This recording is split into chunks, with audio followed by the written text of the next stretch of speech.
మిత్రులందరికీ print and electronic media అందరికీ నమస్కారం. అదేవిధంగా మీడియా సమావేశంలో పాల్గొన్నటువంటి విద్యార్థి నాయకులకు అదేవిధంగా అందరికీ కూడా పేరు పేరున నమస్కారాలు తెలియజేస్తా ఉన్నా. ఈరోజు నిజంగా చాలా బాధాకరమైనటువంటి విషయం, చాలా అంటే నిజంగా ఒక గుండె నిబ్బరంతో పెడుతున్నటువంటి ఈ పత్రికా సమావేశం. ఎందుకనంటే తెలంగాణ రావడానికి ముందు సోషల్ వెల్ఫేర్ హాస్టళ్ల పరిస్థితి ఏందో కల్లారా చూసినటువంటి ఒక పూర్వ విద్యార్థిగా, సోషల్ వెల్ఫేర్ హాస్టల్లో చదువుకున్నటువంటి ఒక పూర్వ విద్యార్థిగా నిజంగా ఈ సంఘటన అంతా చూసిన తర్వాత ఈ ఘటన చూసి తట్టుకోలేక నిజంగా ఈ పత్రికా సమావేశం ఏర్పాటు చేసుకోవడం జరిగింది. నేను సోషల్ వెల్ఫేర్లో హాస్టల్లో చదువుకున్నప్పుడు ఆ రోజుల్లో సమైక్య రాష్ట్రంలో కనీసం అంటే కనీసం తినడానికి ఇష్టపడలేనటువంటి తిండి పెట్టేవాళ్ళు. 20 ఏళ్ళ కింద మాట. పురుగులన్నం పెట్టేవాళ్ళు. అన్నం తింటుంటే అన్నంలో రాళ్ళు బుక్కకు రాళ్ళు వచ్చేటివి. పురుగులను వేరు చేసి అన్నం తినేటువంటి పరిస్థితి ఉండేది.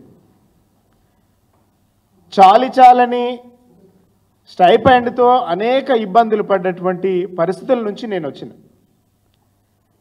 నేను విద్యార్థి నాయకుడిగా యూనివర్సిటీలో పీజీ పిహెచ్డి చేసిన తర్వాత తెలంగాణ రాష్ట్రం కోసం ఉద్యమించేటువంటి అవకాశం అందరికీ వచ్చింది, ఇక్కడ ఉన్న వాళ్ళందరికీ.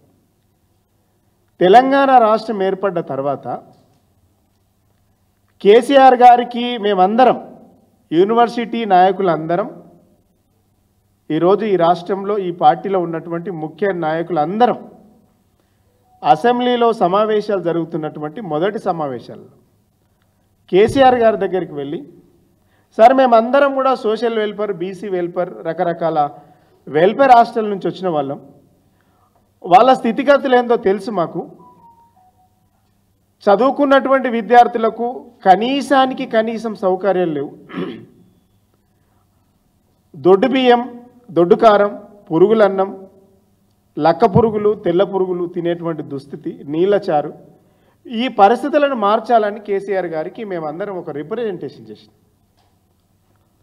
కేసీఆర్ గారు వెంటనే దాన్ని స్పందించి అసెంబ్లీలో మొట్టమొదటిసారిగా ఈ దేశంలో మొట్టమొదటిసారిగా గురుకులాలలో సోషల్ వెల్ఫేర్, బీసీ వెల్ఫేర్లో చదువుకున్నటువంటి విద్యార్థులకు సన్నబియ్యం పెట్టాలనేటువంటి పథకాన్ని తీసుకొచ్చినటువంటి ఘనత గతంలో కేసీఆర్ గారి హయాంలో జరిగింది.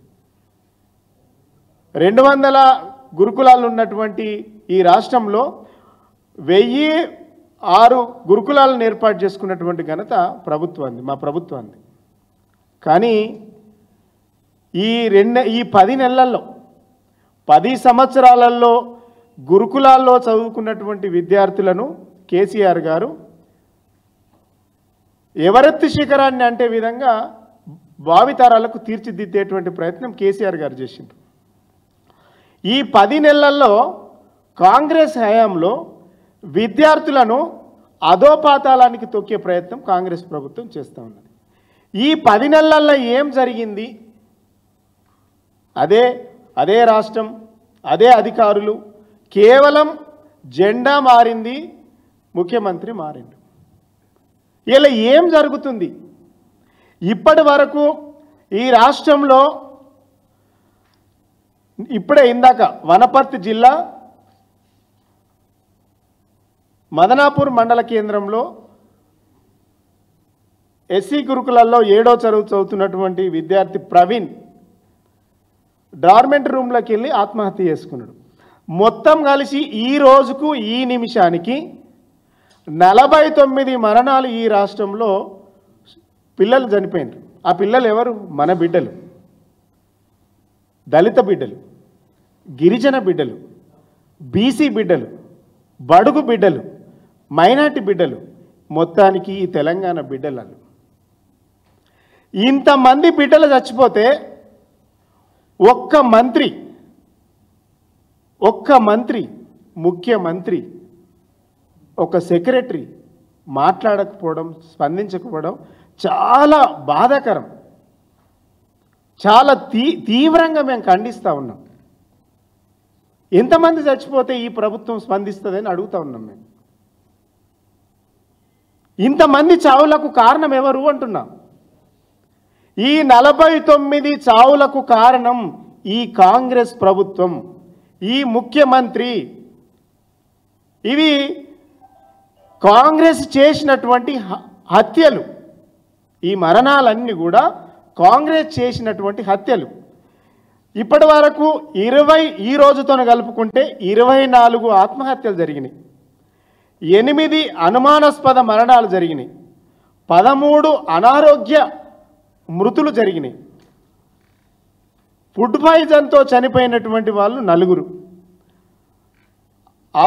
అస్తవ్యవస్థకు గురైనటువంటి అంటే విషాహారం తిని అవస్థకు గురైనటువంటి విద్యార్థుల సంఖ్య 916కు చేరింది ఇయ్యాలటికి.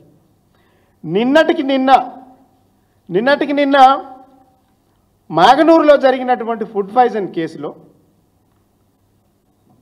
మక్తల్ నియోజకవర్గం 20 జెడ్పీహెచ్ఎస్ హై స్కూల్లో 22 మంది విద్యార్థులు ఫుడ్ పాయిజన్ జరిగింది.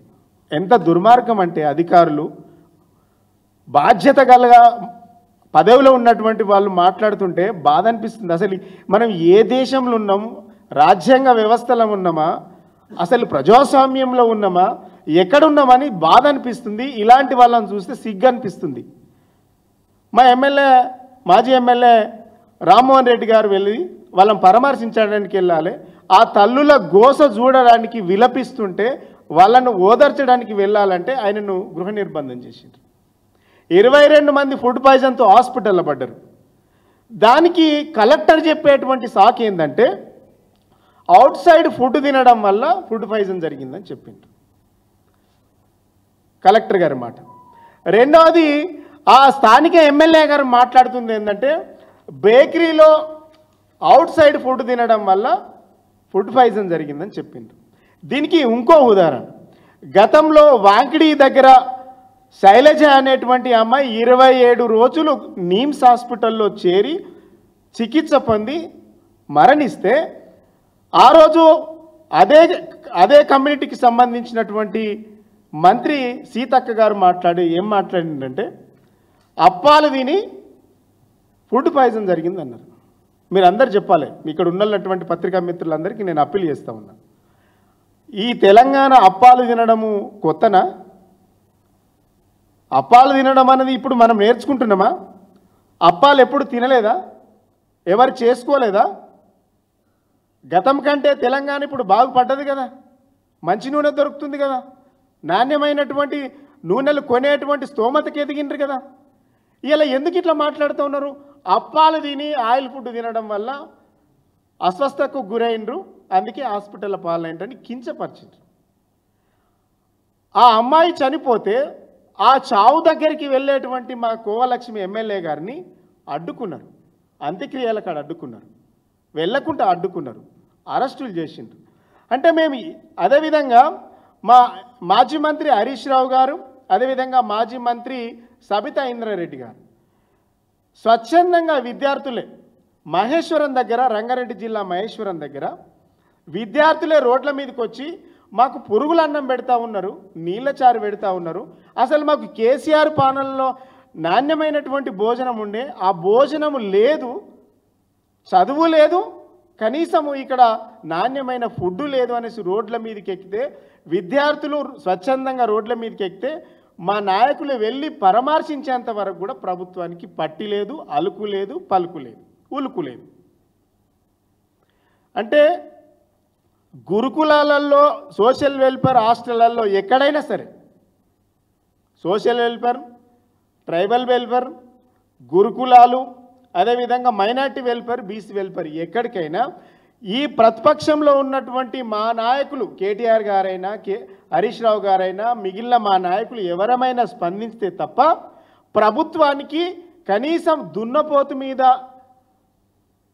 కనీసం ఉలుకు లేదు, పలుకు లేదన్న చంద్రంగా కనబడుతూ ఉన్నది. ఎందుకు ఈ సమస్య? మీరేమో చెయ్యరు, చేసే వాళ్ళనేమో అడ్డుకుంటా ఉన్నారు. ఈ రాష్ట్రంలో ప్రభుత్వం ఉందా లేదా అని అడుగుతాం.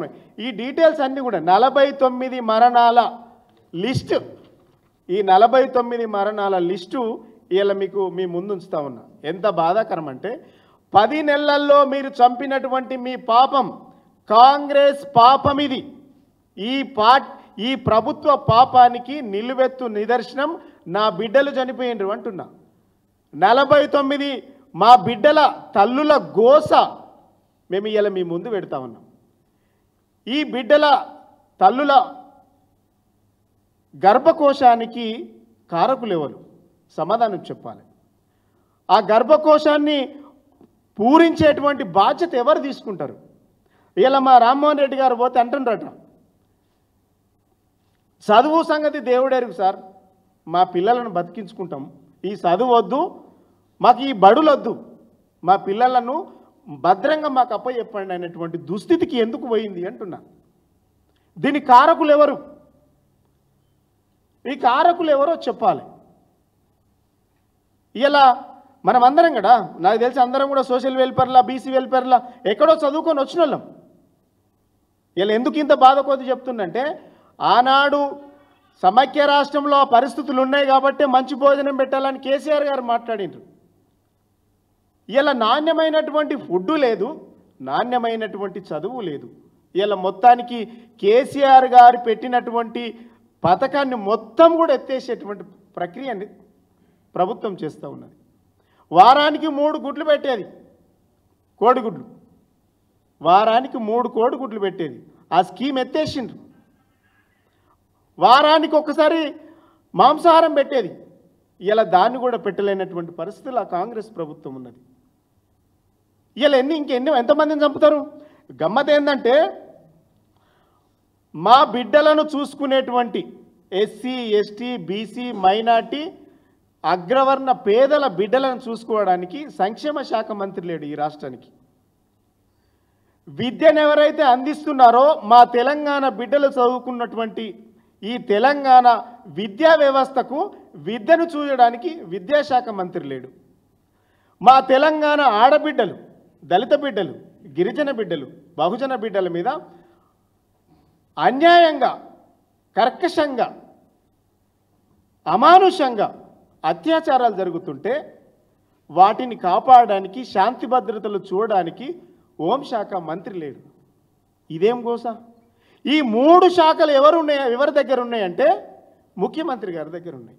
ఇలా మేము అడుగుతా ఉన్నాం, అయ్యా మేమేం పాపం చేసుకున్నాం? మాకెందుకు ఈ వివక్ష? మాపై ఎందుకు ఈ కక్ష? దళిత బిడ్డలు, గిరిజన బిడ్డలు, పేద అగ్రవర్ణ పేదలు చనిపోతూ ఉంటే మీరు ఎందుకు స్పందించరు? మీ మంత్రులు ఎందుకు స్పందించరు? ముఖ్యమంత్రి 29 సార్లు ఢిల్లీకి వెళ్ళిండు. 29 సార్లు, అక్షరాల 29 సార్లు అంటే దాదాపుగా 58 సార్లు అన్నట్టు లెక్క. అప్ అండ్ డౌన్ 58 రోజులు మీరు ఢిల్లీలో ఉన్నారు. 365 రోజులల్లా ఒక్కరోజు ఇంతమంది చనిపోతూ ఉంటే నా బిడ్డలు, గిరిజన బిడ్డలు, దళిత బిడ్డలు, మా తల్లుల పేగు బంధాలు తెగిపోతూ ఉంటే మీకెందుకు కనికరం లేదు అని అంటా ఉన్నా. మీ మనసు ఎందుకు ఒప్పుకుంటలేదు అని అడుగుతా ఉన్నా. మీ మనసు ఎందుకు కరుగుతలేదు అని అడుగుతా ఉన్నాం. మీ గుండె ఎందుకు కరుగుతలేదు అని మేము ప్రశ్నిస్తూ ఉన్నాం. ఇంతమంది చనిపోతే ఎందుకు మీరు కరుగుతలేరు? కనీసానికి వాటి మీద సమీక్ష లేదు. ఇంతమంది చనిపోయినా 1000 వరకు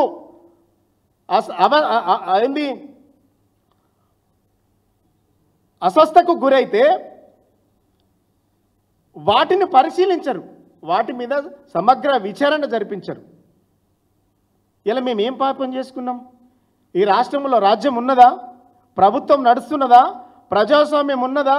ప్రజాస్వామ్యము ఏడో హామీగా పెడతామని చెప్పిండ్రు కదా, ఏడో గ్యారంటీగా పెడతామని చెప్పిండ్రు కదా, ఎక్కడుంది ఈ ప్రజాస్వామ్యం? ఎవరి కోసం ఉన్నది? బడుగు బలహీన వర్గాల బిడ్డలను చంపడానికి ఉన్నదా అని అడుగుతా ఉన్నాం. మా గిరిజన బిడ్డలను, ఆడబిడ్డల మీద అన్యాయంగా అత్యాచారాలు చేయించడానికి ఉన్నదా ఈ ప్రజాస్వామ్యం? ఈ కాంగ్రెస్ ప్రభుత్వం ఎందుకున్నది? మాకు అన్యాయం జరిగినప్పుడు మా బిడ్డలు చనిపోయినప్పుడు, మా బిడ్డలు ఆకలి కేకలతో లేకుంటే విషాహారం తిని చనిపోతూ ఉంటే, ఇలా ఆత్మహత్యలు చేసుకుంటూ ఉంటే స్పందించని ప్రభుత్వం ఎందుకోసం, ఎవరి కోసం? ఇది ముఖ్యమంత్రి గారు చెప్పాలి. మీకు సమయం లేదు, రివ్యూ చేసే అవకాశం లేదు. కనీసం సెక్రటరీ, ఎడ్యుకేషన్ సెక్రటరీ మాట్లాడు, గురుకుల సెక్రటరీ మాట్లాడు, బీసీ వెల్ఫేర్ సెక్రటరీ మాట్లాడు, హోంశాఖ సెక్రటరీ మాట్లాడు. ఈ ఎందుకు మరి గవర్నమెంటు? ఎందుకు ఈ గవర్నమెంటు? ఎవరి కోసం, ఎవరి ప్రయోజనాలు కాపాడడానికి ఈ ప్రభుత్వం నడుస్తుంది అని అడుగుతా ఉన్నాం మేము. ఇది ఎంత బాధాకరమైనటువంటి విషయం అంటే, ఇంతమందికి చావులకు కారణమైనటువంటి ఈ ముఖ్యమంత్రి, ఈ కాంగ్రెస్ ప్రభుత్వం, మంత్రులు ఎవరి ప్రయోజనాలు కాపాడడానికి ఇలా రాష్ట్రాన్ని పరిపాలిస్తున్నారు? ముఖ్యమంత్రి గారు ఈ నెల బహుశా నవంబర్ 14 తారీఖున బాలల దినోత్సవం రోజు కార్యక్రమంలో పాల్గొన్నాడు. ఆ రోజు ఏం మాట్లాడిండు? విద్యార్థుల పైన ఎవరైనా గురుకులాల్లో చదువుకున్నటువంటి విద్యార్థులలో నాణ్యమైనటువంటి భోజనం లేకుంటే వారిని జైలుకి ఈల్స్తామని ప్రగల్భాలు పలికిండు. ఇలా ఎన్ని రోజులైంది మీరు మాట్లాడి? 10 రోజులు కూడా కాలేదు, 12 రోజులు అయింది. మరి ఏం జరిగింది? ఒక్కరి మీదనన్నా కేసులు పెట్టినరా? ఒక్కరి మీదనన్నా పనిష్మెంట్ ఇచ్చిండ్రా? నాణ్యమైనటువంటి భోజనాలు పెట్టకుంటే విద్యార్థులు చనిపోతూ ఉంటే వారి మీద మాత్రం చర్యలు లేవు. లిక్కర్ అమ్ముడు పోతలేదు అని మాత్రం ఎక్సైజ్ అధికారుల మీద మాత్రం వాళ్ళ మీద పనిష్మెంట్ ఇస్తుండ్రు. లిక్కర్ ఎందుకు అమ్ముడు పోతలేదు అని వాళ్ళ మీద సోకాసు నోటీసులు ఇస్తుండ్రు. అంటే మీ ధ్యాస ఎవరి మీద ఉంది అనుకోవాలి మేము? 49 మంది విద్యార్థులు చచ్చిపోతే సంక్షేమ శాఖ అధికారుల మీద ఇప్పటి వరకు ఎలాంటి వాళ్ళ మీద చర్యలు లేవు. 49 మంది విద్యార్థులు చనిపోతే లేవు. 1000 దాకా విద్యార్థులు అనారోగ్యం పాలై హాస్పిటల్లో పడితే ఎవరి మీద ఇప్పటి వరకు చర్యలు లేవు. మీరు ఎవరి మీద చర్యలు తీసుకున్నారు అంటే, చర్యలు తీసుకుంటున్నారంటే ఎక్సైజ్ శాఖ గతం కంటే ఇంకెక్కువ మందు అమ్మాలే, మందు అమ్మండి అని అధికారిని పిలిచి ఎవరెవరైతే మందు అమ్ముతలేరో వారి మీద సోకాస్ నోటీసులు ఇవ్వాలి, చర్యలు తీసుకోవాలని ఈ ప్రభుత్వం హుకుం జారీ చేస్తూ ఉన్నది. ఎంత దుర్మార్గమైనటువంటి పరిస్థితుల్లో మనం బతుకుతూ ఉన్నాం, ఎంత నీచమైనటువంటి ప్రభుత్వంలో మనం బతుకుతూ ఉన్నాం. ఇలా కుక్క కాటు, పాము కాటు, కరెంటు షాకు, ఇవన్నీ షాకులతోని విద్యార్థులు చనిపోతూ ఉన్నారు. ఇంతమంది చనిపోతూ ఉన్నారు. ఇలా ఈ ప్రభుత్వాన్ని మేము ఒకటే అడుగుతూ ఉన్నాం, ఎంతమంది చనిపోతే, ఎంతమంది హాస్పిటల్ల పాలైతే ఈ ప్రభుత్వం స్పందిస్తుంది? చావులు చావడానికే ప్రయత్నం చేస్తుందా? మా బిడ్డలను చంపడానికే ప్రయత్నం చేస్తుందా? మా బిడ్డలను చావుల కోసమే ఈ ప్రభుత్వం కోరుకుంటుందా? సమాధానం చెప్పాలి మాకు. పాఠాలు నేర్చుకోవడం దేవుడు ఎరుగు, కనీసం ప్రాణాలతో బయటపడితే చాలు అని తల్లిదండ్రులు కోరుకుంటూ ఉన్నారు. ఇలా పాఠాల గురించి ఎవరు మాట్లాడతలేరు. మా బిడ్డల ప్రాణాలు కావాలి, మా బిడ్డలు బతకాలి. ఒకనాడు సోషల్ వెల్ఫేర్ హాస్టల్స్ అంటే, గురుకులాల హాస్టల్స్ అంటే నా బిడ్డకు సీటు రావాలి, నా కొడుకు సీటు రావాలి, నా కొడుకు ఇంజనీర్ కావాలి, నా కొడుకు మెడిసిన్ కావాలి. ఇలా నేనే ఎగ్జాంపుల్. మా అక్క కొడుకు గురుకులాలలో చదివితే ఇలా ఎంబీబీఎస్ డాక్టర్ అయిండు. ఇలా మా చుట్టాలలోనే 3 ఎంబీబీఎస్ సీట్లు వచ్చినాయి. దానికి నిలువెత్తు నిదర్శనం. ఇలా అలాంటి సీట్లు సాధించినటువంటి ఘనత ఉన్నటువంటి గురుకులాల్లో, ఈ గురుకులాలలో విషాహారాన్ని ఎందుకు పెడతా ఉన్నారు అంటే, ఎస్సీ, ఎస్టీ, బీసీ, మైనార్టీలు చదువుతున్నటువంటి విద్యలో, ఇలా ఫుడ్లోనే కాదు విద్యలోనూ కూడా విషాహారమే పెడుతున్నారు మీరు. అంటే మా బిడ్డలు చదువుకోవద్దని కోరుకుంటా ఉన్నారు. ఎవరు ఈ బిడ్డలంతా? ఎవరు? తెలంగాణ బిడ్డలు, మన బిడ్డలు.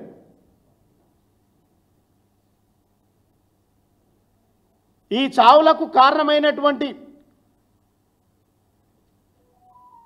ఈ ప్రభుత్వాన్ని ఖచ్చితంగా ప్రజలలో ఎండగడతాం. ఇప్పటికిప్పుడు హైకోర్టుకి ఏం సబ్మిషన్ చేసింది ఎరికేనా? ఎంత అవమానకరం, ఎంత సిగ్గుచేటంటే నిజంగా తలుసుకుంటే బాధ అనిపిస్తుంది. ఆనాడేమో అప్పాలు తింటే ఫుడ్ పాయిజన్ అయిందని చెప్పిండ్రు. ఈరోజు ఇప్పుడు ఏం సబ్మిషన్ చేసిండ్రంటే హైకోర్టు మొట్టికాయలు వేసింది. హైకోర్టు మొట్టికాయలు వేసింది. వారం 10 రోజులలో 3 సార్లు ఫుడ్ పాయిజన్ అయితే ఏం చేస్తుండ్రు అనేసి ఇలా హైకోర్టు చీఫ్ జస్టిస్ ఇక మొట్టికాయలు వేసింది. దానికి మన ప్రభుత్వం, ఈ కాంగ్రెస్ ప్రభుత్వం, ఈ ఇందిరమ్మ రాజ్యం, ఈ ప్రజాస్వామ్య రాజ్యం ఏమిచ్చింది ఎరికేనా? కురుకురలు తింటే ఫుడ్ పాయిజన్ అని చెప్పిండు. సరే ఏడ దొరికిండు మనకిల్లు? ఫుడ్ పాయిజన్ తింటే కురుకులేలు తింటే ఫుడ్ పాయిజన్ అయిందనేసి స్టేట్మెంట్ ఇచ్చిండ్రు. ఇంతకంటే చాతగానితనం, ఇంతకంటే దద్దమ్మ ప్రభుత్వాలు ఎక్కడైనా ఉంటాయా? ఇప్పటి వరకు ఏం చేసిండ్రు, ఎంతమంది అధికారుల మీద చర్యలు తీసుకున్నారని ఇలా హైకోర్టు ప్రశ్నించింది. ఈ రాష్ట్ర చరిత్రలో 10 సంవత్సరాల తెలంగాణ చరిత్రలో అంతకుముందు 66 సమైక్య రాష్ట్రంలో కూడా బహుశా ఇట్లాంటి సంఘటన లేదు. విద్యార్థులు చనిపోయిన చావుల మీద నిర్లక్ష్యంగా ఉన్నటువంటి ఈ ప్రభుత్వం ఇవాళ ఫుడ్ పాయిజన్తో చనిపోతున్నటువంటి విద్యార్థుల పట్ల నిర్లక్ష్యంగా ఉన్నటువంటి ఈ ప్రభుత్వం గతంలో చూడలేదు, భవిష్యత్తులో చూడము. ఇలాంటి నీచమైనటువంటి ఈ ప్రభుత్వం ఇంకా నిర్లక్ష్యంగా ఉంటే మేము తప్పకుండా ఊరుకోం. మేము ఊరుకోం. మా బిడ్డల చదువుల కోసం, మా బిడ్డల తల్లుల కడుపు కోతలు ఇంకా బలి అవుతుంటే మేము చూస్తూ ఈ బీఆర్ఎస్ పార్టీ ఊరుకోదు. వాళ్ళ పక్షాన నిలబడతాం. ఇలా మీరు ఏంది మన విజయోత్సవాలు చేసుకుంటున్నారు కదా, ఎందుకు చేసుకుంటున్నారు? మా 49 మంది విద్యార్థులు చనిపోయినందుకు విజయోత్సవాలు చేసుకుంటున్నారా?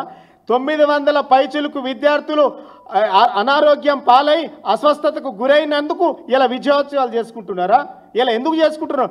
మా ఆటో కార్మికులు దాదాపుగా 40 మంది ఆటో కార్మికులు నెలకు 10,000 రూపాయల చొప్పున ఇస్తామని చెప్పి ఇయ్యనందుకు, ఎగబెట్టినందుకు ఇలా వారోత్సవాలు చేసుకుంటున్నారా? దేనికి చేసుకుంటున్నారు? ఏ ముఖం పెట్టుకొని చేసుకుంటారు? ఇలా కనీసానికి పిడికెడు అన్నం, మంచి భోజనం పెట్టలేనటువంటి, మంచి మనసు లేని మీకు, కడుపు నిండా భోజనం పెట్టలేని మీకు, చేతగాని మీకు వారోత్సవాలు చేసుకునే నైతిక ఎక్కడిది మీకు? అసలు ఏం సాధించిండ్రని? దేనికి వారోత్సవాలు? దేనికి విజయోత్సవాలు? ఇలా ఎస్సీ, ఎస్టీ, బీసీ గురుకులాల్లో విద్యార్థులందరినీ చంపేసినాం, ఫుడ్ పాయిజన్ పెట్టి చంపేసినాం, అత్యాచారాలు చేయించినాం. ఇలా ఈ రాష్ట్రంలో శాంతి భద్రతలు లేకుండా చేసినాం. అన్ని కేసీఆర్ ఆనవాళ్ళు లేకుండా చేసినందుకు ఇలా మీరు వారోత్సవాలు చేసుకుంటుండ్రా? దేని చేసుకుంటుండ్రు? దళితులపై అత్యాచారాలు జరుగుతున్నందుక, గిరిజనులపై లగచర్లలో దాడులు జరుగుతున్నందుక, 144 సెక్షన్ పెట్టి ఎవరిని రాకుండా అడ్డుకున్నందుక దేనికి చేసుకుంటుండ్రు మీరు వారోత్సవాలు? దేనికి వారోత్సవాలు? మీ విజయమే లేదు. వారోత్సవాలు, విజయోత్సవాలు ఎక్కడి? మీరు అడుగడుగున ఫెయిల్యూర్ కదా, నిమిషం ఫెయిల్యూర్ కదా. ఎక్కడి విజయోత్సవాలు, ఎక్కడి వారోత్సవాలు? ఎవరి కోసం? 3 లక్షల బడ్జెట్ పెట్టడం కాదు ముఖ్యమంత్రి గారు. 3 పూటల నా తెలంగాణ బిడ్డలకు, పసి కూనలకు 3 పూటల కడుపు నిండా అన్నం పెట్టమని రిక్వెస్ట్ చేస్తూ ఉన్నాం. 3 లక్షల బడ్జెట్ పెట్టింది ఈ బడుగు బలహీన వర్గాల, ఆర్థికంగా వెనుకబడినటువంటి అగ్రకుల పేదల కడుపు కొట్టడానికి కాదు మనం 3 లక్షల బడ్జెట్ పెట్టుకున్నది.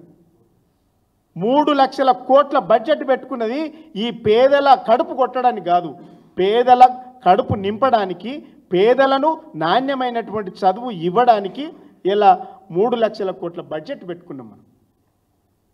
మరి ఇలా 3 లక్షల కోట్ల బడ్జెట్ ఎవరి కోసం? 3 పూటల భోజనం, హాస్టళ్లలో చదువుతున్నటువంటి విద్యార్థులకు 3 పూటల భోజనం పెట్టలేనటువంటి దీనమైనటువంటి స్థితిలో ఈ ప్రభుత్వం ఉంది అని అంటే, మీరు ఇంత చిన్న సమస్యను పరిష్కారం చేయకపోతే 5-6 లక్షల మంది చదివేటువంటి ఈ విద్యార్థులకు కడుపు నిండా అన్నం పెట్టలేనటువంటి నిస్సహాయ స్థితిలో, అసమర్థత పరిస్థితిలో మీరుంటే ఈ రాష్ట్రాన్ని ఏం పాలిస్తారు? మీకేం కనబడుతుంది? హైడ్రా లేకుంటే మూసీలకేళ్ళు వచ్చేటువంటి కోట్లు. ఇది మీరు చేస్తున్నటువంటి ప్రభుత్వం, మీరు చేస్తున్నటువంటి పాలన. డెఫినెట్గా ఇలా ఈ రాష్ట్రంలో జరుగుతున్నటువంటి చావుల పైన, ఈ రాష్ట్రంలో గురుకులాలలో, వెల్ఫేర్లలో జరుగుతున్నటువంటి చావుల పైన ఒక నిజ నిర్ధారణ కమిటీ మేమే వేసుకుంటాం. ఎందుకంటే ప్రభుత్వం ఇప్పటికీ 11 నెలలు అయిపోయినా కూడా ఇప్పటి వరకు నిజ నిర్ధారణ కమిటీ వేయలేదు. చావులపైన కమిటీ వేయలేదు, ఆత్మహత్యల మీద కమిటీ వేయలేదు, అస్వస్థకు గురైనటువంటి విద్యార్థులపైన విచారణ జరపలేదు. అందుకే ఆ విద్యార్థులకు భరోసాగా, విద్యార్థుల తల్లిదండ్రులకు భరోసాగా మేముంటాం. బీఆర్ఎస్ పార్టీ ఉంటుంది, కేసీఆర్ గారు అండగా ఉంటారు. మేము మా పార్టీ తరఫున మేమే ఒక కమిటీ వేసుకుంటాం. ప్రతి హాస్టల్ విజిట్ చేస్తాం, ప్రతి హాస్టల్లో విజిట్ చేస్తాం. విద్యార్థుల వాళ్ళకు ఉన్నటువంటి సమస్యను తెలుసుకుంటాం. అప్పుడు మీ భరతం పడతాం. మీరు చేస్తున్నటువంటి మోసాలు, కాంట్రాక్టర్లతో చేస్తున్నటువంటి మీ లాలూచి పనులన్నీ కూడా మేము బహిర్గతం చేస్తాం, మిమ్మల్ని బయటకి ఈడుస్తాం. డెఫినెట్గా మా విద్యార్థి విభాగం తరపునే మేము నిజ నిర్ధారణ కమిటీ వేసుకొని గ్రామాలలో పర్యటిస్తాం, మేము జిల్లాలలో పర్యటిస్తాం, ఇలా హాస్టళ్లలో పర్యటిస్తాం. అవన్నీ కూడా తేల్చుకొని వచ్చి ప్రభుత్వం సంగతి ఏందో అప్పుడు తేల్స్తామని కూడా సందర్భంగా గుర్తు చేస్తున్నాం. రాబోయే కాలంలో మా అధిష్టానం నిర్ణయం తీసుకొని డెఫినెట్గా ప్రతి హాస్టల్కు వెళుతాం. ప్రతి నియోజకవర్గంలో ఉన్నటువంటి గురుకులాలు, social welfare, BC welfare, minority welfare, అన్ని వెల్ఫేర్ హాస్టల్ని మా బిడ్డల దగ్గరికి వెళ్తాం. మా దళితులు, మా గిరిజనులు, మా బహుజనుల బిడ్డల దగ్గరికి వెళ్ళి మా బిడ్డలను మేమే కాపాడుకుంటాం. ఎందుకంటే మీరు తెలంగాణ బిడ్డలను చంపినటువంటి క్రూరులు, మూర్ఖులు. కాబట్టి ఈ బిడ్డలకు అండగా నిలబడుతుంది బీఆర్ఎస్ పార్టీ. ఈ తల్లుల గర్భకోశానికి ఓదార్చడానికి నిలబడుతుంది ఈ తెలంగాణ బీఆర్ఎస్ పార్టీ. కాబట్టి వాళ్ళ తరపున మేమే ఉంటాం. ఆ తల్లులకు మేమే ఓదార్చుకొని వాళ్ళ పక్షాన ఈ ప్రభుత్వం మీద కొట్లాడతామని కూడా ఈ సందర్భంగా గుర్తు చేస్తూ, ఇకనైనా ఇన్ని మాటలు మాట్లాడినా ఈ ప్రభుత్వానికి చీమ కుట్టినట్టు కూడా లేదన్న సంగతి మాకు తెలుసు. మీరు రావాల్సింది, మీకు కావాల్సింది కేవలం ఓట్లు, నోట్లు, కాంట్రాక్ట్లు, కమిషన్లు. అంతకు మించి మీ ఏజెండా లేదు, మీకు జెండా లేదు. మీ ప్రియారిటీ ప్రోగ్రాం అంతా కూడా కమిషన్ల మీద అన్న సంగతి ప్రజలకు తేలిపోయింది. డెఫినెట్గా ప్రజలకు అండగా ఉండాల్సింది శ్రీరామ రక్ష బీఆర్ఎస్ పార్టీ. ఈ ప్రజలకు వెన్నుదన్నుగా, ప్రజలు మాకు వెన్నుదన్నుగా ఉన్నారు, మేము కూడా ప్రజలకు వెన్నుదన్నుగా ఉంటాం. డెఫినెట్గా ఈ ప్రభుత్వాన్ని ఎండగడతాం. రాబోయే కాలంలో మా బిడ్డలను మేమే కాపాడుకుంటాం. ఎవరు కూడా మీ విద్యార్థి లోకానికి, గురుకులాల్లో చదువుతున్నటువంటి మా చెల్లెళ్లకు, మా తమ్ముళ్లకు, చిన్న తమ్ముళ్లకు, చెల్లెళ్లకు నేను ఒకటే అప్పీల్ చేస్తూ ఉన్నా. ఎవరు కూడా అధైర్యపడి చనిపోవద్దు, ఎవరు కూడా అధైర్యపడి ఆత్మహత్యలు చేసుకోవద్దు, ఎవరు కూడా అధైర్యపడి మీరు కుంగిపోవద్దు. రాబోయే కాలం మనది, భవిష్యత్ మనది. ఖచ్చితంగా మీరు ధైర్యంగా ఉండండి. మీకు అవసరాలు ఏదైనా ఉంటే మాకొక ఈ బీఆర్ఎస్ పార్టీకి ఒక ఇన్ఫామ్ చేయండి, ఒక టెలిఫోన్ చేయండి, ఒక టెలిగ్రామ్ రాయండి, ఒక ఉత్తరం రాయండి. క్షణాల్లో మీ ముంగట ఉండి మీ సమస్యను మేమే పరిష్కరిస్తాం, మిమ్మల్ని కాపాడుకుంటామనేసి కూడా విద్యార్థి లోకానికి, మా తల్లిదండ్రులకు కూడా ఒక బిడ్డగా, ఒక అన్నగా, ఒక తమ్ముడిగా మీ అందరికి కూడా నేను అప్పీల్ చేస్తూ ఉన్నా. ఎవరు కూడా ఆత్మహత్యలు చేసుకోవద్దు. ఇది అసమర్థ పాలన, ఇది ఇందిరమ్మ పాలన కాదు, ఇది ఎమర్జెన్సీ పాలన. కాబట్టి మీరందరూ, మీ అందరికీ మేము అండగా ఉంటామనేసి కూడా ఈ సందర్భంగా గుర్తు చేస్తూ జై తెలంగాణ. Thank you.